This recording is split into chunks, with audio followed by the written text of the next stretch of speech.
going on.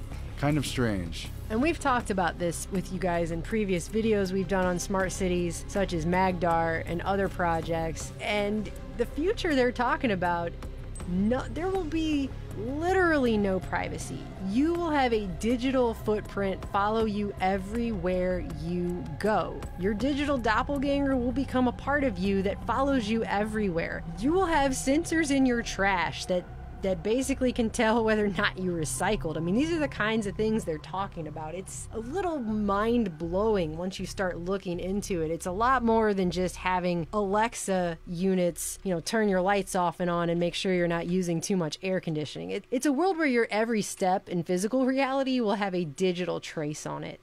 And on the other side of that is the little country of Estonia, the Baltic country on the far eastern side of Eastern Europe, right on the Russian border, the forgettable little country with 1.3 million people. Well, its Prime Minister Yuri Ratas is in attendance this year at Bilderberg, and it's not just because there are unprecedented NATO exercises taking place on the Russian border, specifically in the Baltic countries of Estonia, Lithuania, and Latvia.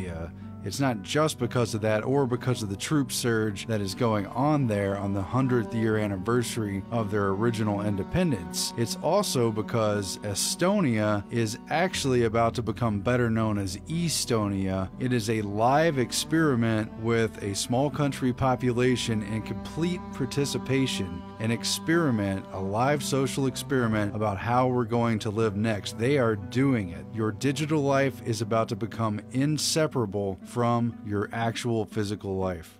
It's actually a plastic card, have my unique identification number on it and also chip. Key to it all? One card. It's a digital ID with encrypted files used together with a PIN code. 94% of Estonians have a digital ID like this one.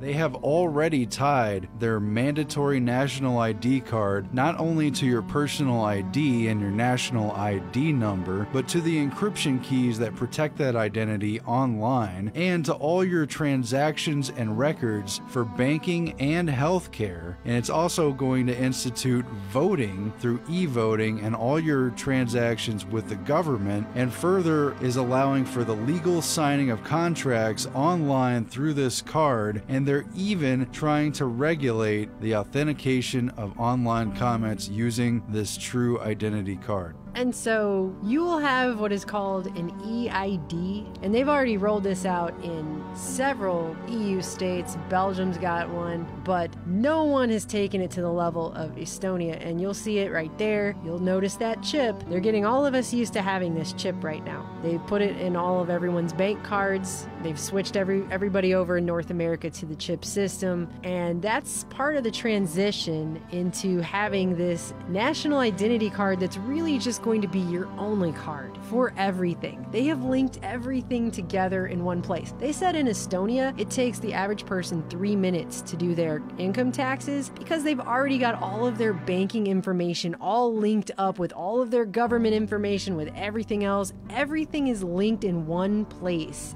and it is tied to you, and all of your interactions with your government and with everything that you do online will all be from this one card. Your medical records, all of it, prescription, everything. And so I didn't even know that much about, I will be honest, I did not know that much about Estonia until we saw them on the Bilderberg list, because I didn't recognize them as having gone in previous past years. But I had no idea that Estonia is now being considered the Silicon Valley of Europe, period. It's been called the most advanced digital society since they declared that internet access is a human right back in 2000, and the whole place was built up as this centralized data digital smart grid type of society after the fall of the USSR. So you have basically what's called E-Residency in Estonia, and you are under e-governance. They have an e-cabinet. I mean, the whole thing, it's this digital interaction thing that happens. Everything you do online must be authenticated this way. There's no anonymity on the internet in Estonia. There's no privacy or anonymity at all. You have none. You have zero. There won't be any, okay? Because everything that everyone does online is logged and tracked through this card. And I've read a bunch of articles about this, and And I've heard a couple of the officials in the Estonian government claim that this card isn't necessary to live in this society, but all of the articles I've read, and even Wikipedia has used the word mandatory several times, that this card is mandatory. In fact, 98% of Estonians have this card, and I'm gonna go ahead and guess the other 2% are probably, elderly holdouts and babies? They probably give every baby one. Maybe every single baby that comes out of the womb is signing digital. I don't know. So they were saying at first people in Estonia didn't want this card, and they thought it was a huge waste of public funds, and they were calling them ice scrapers, and they were using them to defrost their windshields when they first came in 2002. But 5 to 6 years later, life in Estonia without the e-identity card, and that's what it's called an e-ID. Life in Estonia without your e-identity card is unimaginable. You pretty much have to have it. And one of the ways they won over the public with it is because they have so many functionalities. It makes everything so easy, and it makes everybody want to have it. But at the same time, they also admit that they changed the entire legislative environment in Estonia around these IDs, and they can do all kinds of things with them that you can't do in other countries. One of the examples they give here is the fact that all of people's health data, because that's all tied in, literally everything, your prescriptions, your entire medical record, it's all tied in, is being used for statistics and research without the patient's explicit consent, because once you have this card, everything on it, that's how it works. This isn't just going to be limited to Estonia. They've already got cards like this in other EU countries, and France has already said they're going to reach the Estonian level of e-governance by 2022. And as you know, France has been having a ridiculous number of terror attacks, and I'm just going to go ahead and assume that those terror attacks are helping them to lay the laws and infrastructure behind bringing this about and putting people onto this system, for their own safety. And so you have everything, all of your data centralized in one place. They have even attempted to make it to where your comments that people in Estonia leave on news outlets will be linked to that card, but people got angry, so I think they had to roll that back a little. But basically, they want to make it so there is no anonymity online whatsoever. And on top of that, they also have something called the Estonian Genome Center, otherwise known as the Estonian Biobank. So if all that wasn't enough with the ID card, Estonia is also collecting the DNA of its citizens. And this is a voluntary program at this stage, but they've got people in their population who are already doing this, and you're signing over the rights and ownership to your DNA sample to the government. And they actually say this in the gene donor consent form. It says the right of ownership of the tissue sample and the description of the state of health and other personal data and genealogy shall be transferred to the University of Tartu and the Estonian Gene Project. And then they mention ownership again in the agreement and say that the University of Tartu in turn gives ownership to the Republic of Estonia itself through the Human Genes Research Act. So they're literally using their entire population as part of a social engineering experiment. And they will own your genetic data. They will own those people's genetic data. Whoever signs that thing, they then own it. And they're talking about how they're going to use it for research inside of Estonia and sell or give it to research centers around the world, but they're going to give something back to this country, which again only has 1.3 million people. They're going to give them data about their genetic profile, and they're going to have information just like from 23andMe and other private companies. Which they've been really trying to sell to everyone lately. Haven't you seen the ads for that? They're everywhere. And just like that, they're going to get all their genealogy and the interesting information about their particular DNA and everything. So it's going to be fun and interactive, but they are literally experimenting on their own citizens and collecting this data, and they're going to do a population-wide study. And because so many people in this country are participating, it's going to be a really key data set. All this personal, financial, socioeconomic, and online data merging with healthcare records and your very DNA. They're going to be able to look at that all as one data set for a known population of people. So it's basically like having a digital copy of everyone who lives there. They even have something they call the e-police. For public safety, police has these registries available in the car. They are online, they are up to date, and they can check your license plate to see if there is any good reason to stop you. Or you can just go on, you have your insurance in place, you have the mandatory checks in place, and the driving license is still valid. That's right, it's the e-police, because they have e-court, e-law, it's all E, it's e-everything. So as this thing is all totally interconnected, basically all of your information in your card automatically syncs up to a mobile workstation installed in every patrol car. And so they immediately have all of your information, every single thing. Not just your address, not just your photograph and telephone number and driver's license data, all of your vehicles, all your owner and user information, all your technical inspection information, but also whether or not you own any registered weapons. They have everything about you databased in one area that automatically is fed into the police system when you call the e-police for the, I guess, e-crime that was e-committed, e-on you. They're linking your digital resident, your avatar, your surrogate, your sim. They're linking that to the actual physical person. What is that really? What are we really talking about here? It's a digital matrix overlay that will be the medium between people and reality. It will effectively blend the digital matrix of the internet with reality. There's not going to be any separation anymore. Everything that you do will be tracked and traced through this card. They're even putting train tickets on there. I mean, everything. So they'll even know what you bought for breakfast and where you went afterwards. I mean, it will all be trackable and traceable and linked to you. But that's not even the end of it either.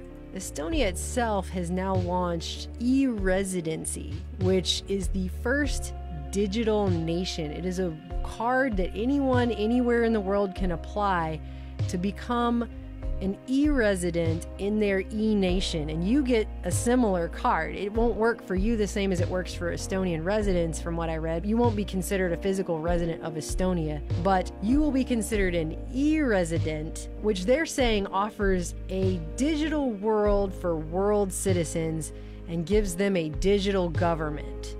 And it authenticates you online, and you can start a company out of Estonia. They were really promoting this after Brexit for people that wanted their companies remain within the EU. They could become e-residents of Estonia. And the symbolism in the video for this is completely undeniably biblical in nature.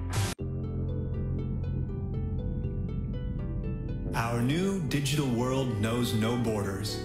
And great business ideas are no longer limited by where you work or live. E-Estonia is a digital nation for global citizens, for those who've thrown off the shackles of national boundaries. Literally anyone in the world can apply. E-Residency is legitimate and transparent. A government-issued digital identity that gives you the freedom to run a global EU company online from anywhere in the world. Establish a company within a day, access business banking, use international payment providers, digitally sign documents and contracts, and declare Estonian taxes online. We're Estonia. Tech is our expertise. And through E-Residency, we are empowering entrepreneurs everywhere.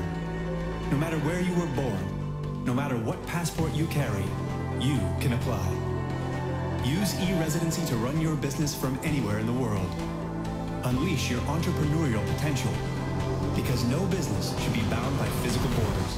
Apply for E-Residency today and join our new digital nation. e-resident.gov.ee. You have this card, this chip card, which you will get if you want to become an e-resident. You apply online. It doesn't tell you this. I had to go through several sets of documents to even find it. But after you apply online, what you end up having to do is go to a consulate or go to Estonia to pick up your card. You have to verify your identity. You have to identify yourself. You have to give them your fingerprints, and then you can have your very own chip card EID and become an e-resident world citizen of the first e-government. And at the end of the video, they show this card turn into a 7-pointed star. Anybody who watched our Secret Societies video will easily recognize the 7-pointed star and the people who are all about that. I'm going to test your numerology skills by asking you to think about the magic 7. Most of you will know that 7 is quite a number in all sorts of themes, religions. The 7-pointed star shoots up into the sky, creating what looks for a little while like a pyramid with an eye on top that is this star, and then breaks through I don't know. You look at it for yourself. I mean, the symbolism is over the top, is what I'm trying to say. And it is biblical in every way, and it doesn't matter. I'm not trying to get religious on you. I'm just saying what the people who are running everything believe. And they are creating one globally interconnected world of world citizens. You will have a digital avatar. E-Estonia is a digital nation for global citizens. And as they've tried to promote this E-Residency as a new kind of domain of Estonia, Estonia, they said this is going to be really strategic in two specific ways. First, to counter Russia, because countries in particular like Ukraine and Belarus really have no other alternative but to register their businesses in Russia. If they don't get along with that, they don't have any alternatives other than now they can become e-residents of Estonia, and they can become basically EU businesses even though their countries aren't officially part of the EU. And the other way it'll be strategic, they say, is to counter Brexit, but they're saying that UK businesses and all the fancy London banks, they can still be part of the EU by getting e-residency, and therefore there's a jurisdictional legal loophole to being London, England-based businesses. They can operate as EU businesses without a whole lot of extra paperwork. And at the time of Bilderberg, Jüri Ratas and Estonia made the news once again because the European Central Bank was telling them that they couldn't create a national cryptocurrency and that they must use the euro as members of the EU. And the members of the Estonian government shot back and said, we were never actually planning to do that. We're talking about creating an Estonian cryptocurrency not for a physical realm in Europe, but for the online e-residency system that people can use S-Coin, Bitcoin-like cryptocurrencies to go back and forth in the realm of their digital citizenship and digital businesses. And so as this e-digital overlay is happening based out of Tallinn, Estonia, they've got a big deal going on right now for infrastructure. They've got a 5.8 billion euro project to build a new train line from Warsaw, Poland, all the way up through the Baltic states to Tallinn, Estonia. And then they have a second phase project to build an underwater tunnel through the Baltic Sea over to Helsinki, Finland, and truly connect it all with super fast rail in a manner befitting a 21st century technological hub for all of Europe. So while they're doing that, they're laying the physical groundwork for a truly interconnected world physically. They're also laying the groundwork for a completely digitally interconnected world, which is really what all of these major companies are doing, and all of the ones that go to Bilderberg are behind and have been since World War II.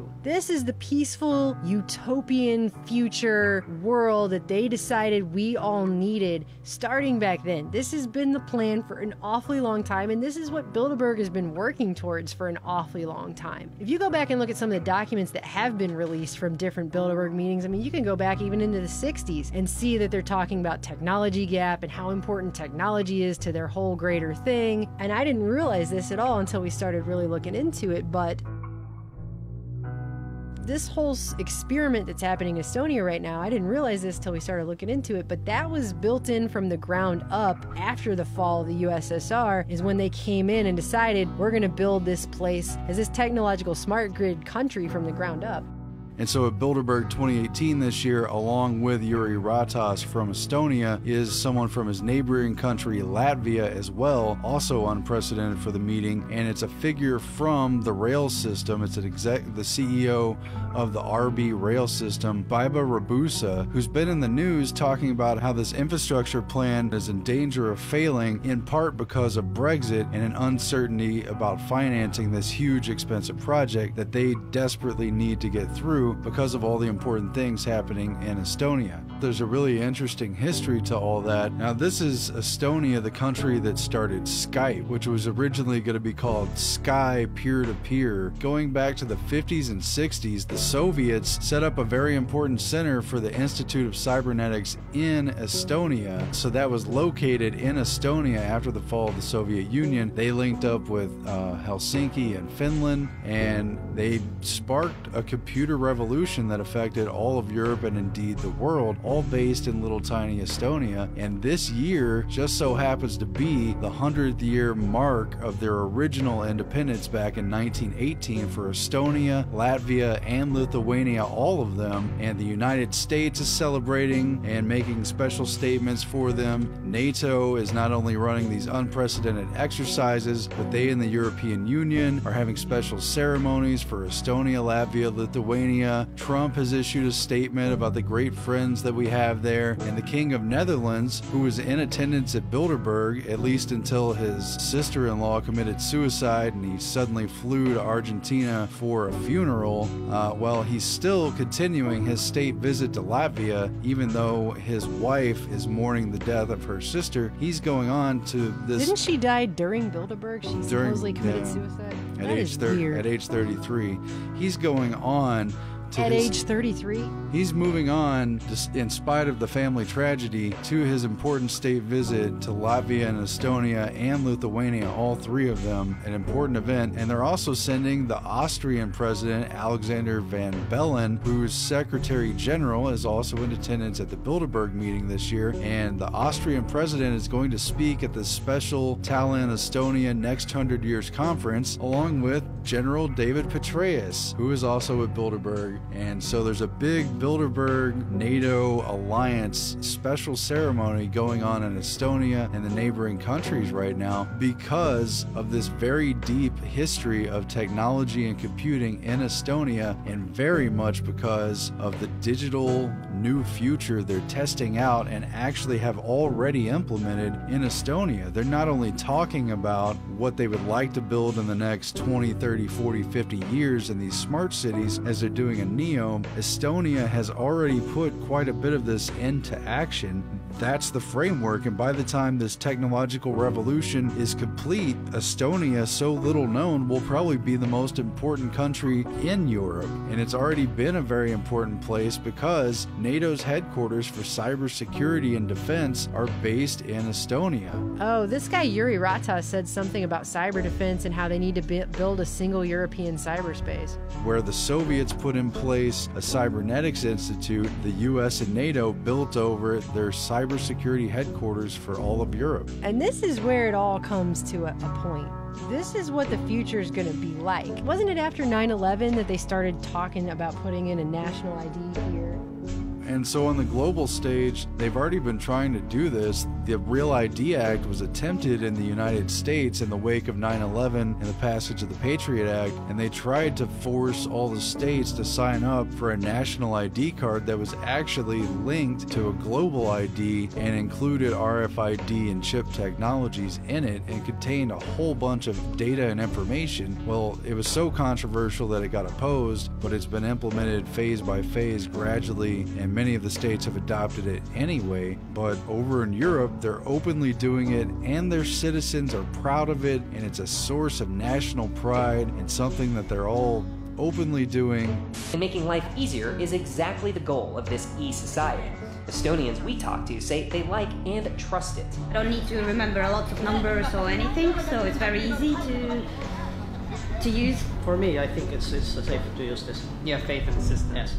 Because they're making it so convenient to have all of everything about you in one location, all of your data in one place, and there's so many services that you can use, and it's so great because you don't have to remember passwords for things anymore, and it's all linked together. Well, I think we've seen what happens to that in the future in places like China, where all of your data is linked together. You get a social score based on social media and things you say online and stuff you do online. And by 2020, China plans to give all of its 1.4 billion citizens a personal score based on how they behave. The government here says it is trying to purify society by rewarding those who are trustworthy and punishing those who are not. Chinese citizens are now getting social credit scores based on everything from whether they pay their taxes on time to how they cross the street. Liu Hu recently tried to book a flight. He was told he was banned from flying because he's on the list of untrustworthy people. Liu is a journalist who was ordered by a court to apologize for a series of tweets he wrote and was then told his apology was insincere. I can't buy property. My child can't go to private school, he says. You feel you're being controlled by the list all the time. It's a good thing, this woman says. There should be punishment for people who can't behave. Waskin has studied China's economic and political culture for more than 3 decades. He says how the new scoring system truly works is kept secret and could be easily abused by the government. Government and the people running the plan would like to go as deeply as possible to determine how to allocate benefits and also how to impact and shape their behavior. You can see where this is going to go. I mean, Black Mirror has a really good episode about just such a society where you have scores based on things like that. All your data's in one place and you can't escape it. And that's really what the New World Order, One World Government is going to be. It is going to be a global, international, digital governance that is going to transcend. It's not going to matter if physically you live in this country or that country, because you are going to have a digital personhood that's going to be linked to your physical person online. It's going to be digital and global. And if you look back at what Bilderberg's also talking about this year, that just so happens to be the 66th meeting in the month of June, which is also the 6th month, they're talking about things like inequality challenge and the future of work. He's not there this year, but Sam Altman went, and we talked about him quite a bit in Obsolete, which is the mini documentary we came out with a couple years ago. They're going to institute something, or they've been working on institute something called UBI, Universal Basic Income. The point that they're making over and over is that in this future world, people aren't going to have enough money to live because of work being displaced by technology and things like that. They're trying this out in places, and Sam Altman tried it out in Oakland, California, giving people a basic universal income. But if I had to guess at all, I would say that kind of system where they give you something, it's not going to be for free. It's going to be tied to a card like this. And when they fully bring that in under the banner of peace and world peace and prosperity for all, that's the banner they'll bring it in on, they're going to require you to get that money digitally. It'll probably be some kind of digital currency or maybe even a cryptocurrency, and it will be interlinked with this EID that will have every purchase you make with that and everything you do all linked together with all of your data and authenticating your digital person. Sure, you'll have the peace, the world peace and prosperity for all, but you'll be in a digital cage. Your digital person will be owned by these people. I mean, they're even having them sign things where they say they own your genetic data once you give that over to them. I mean, it is insane that people don't see where this is headed. I mean, basically, it will be impossible for you to be a citizen without this. You'll have to have it if you're going to interact in any kind of way, because they'll track and trace everything this way. They'll probably require to buy train tickets in Estonia, for example, you do it with this card. So I think eventually how it's going to go down is everything you do will be through that card. Will you be able to buy and sell without one? Well, once they get rid of cash, you tell me. It just sounds to me like everything... I don't want to get religious on everyone. I'm not trying to tell everyone else how to believe and think religiously. I'm just trying to tell you what it is known that these people think and believe and what they're trying to do. And in the name of world peace, they will be saying peace, peace. They will come in with this system and they'll give people money with this UBI that's like free money, right? It's free, but it's not going to be free. And neither will people either. When they're living in a world where they have a card and every single thing about them, all of their data, everything they do, everywhere they go, everything they buy, everything is linked to one card. There won't be cash. I don't know. I don't know what.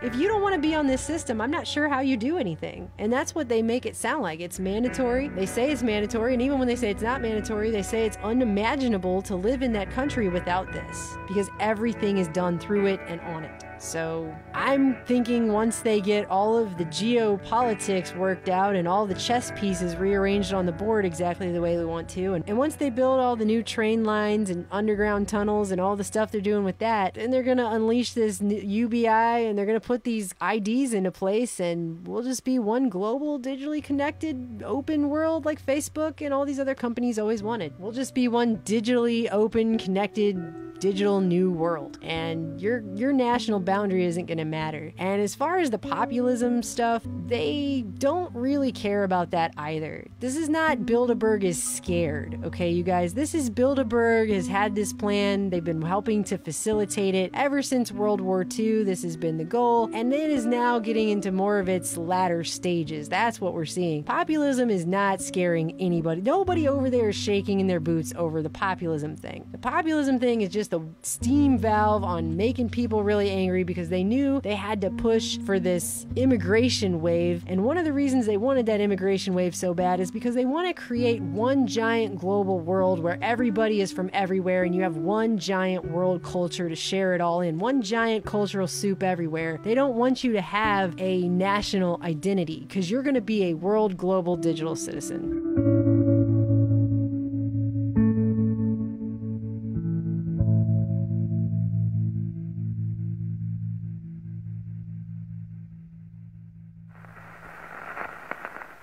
The whole agenda is to create a one world government.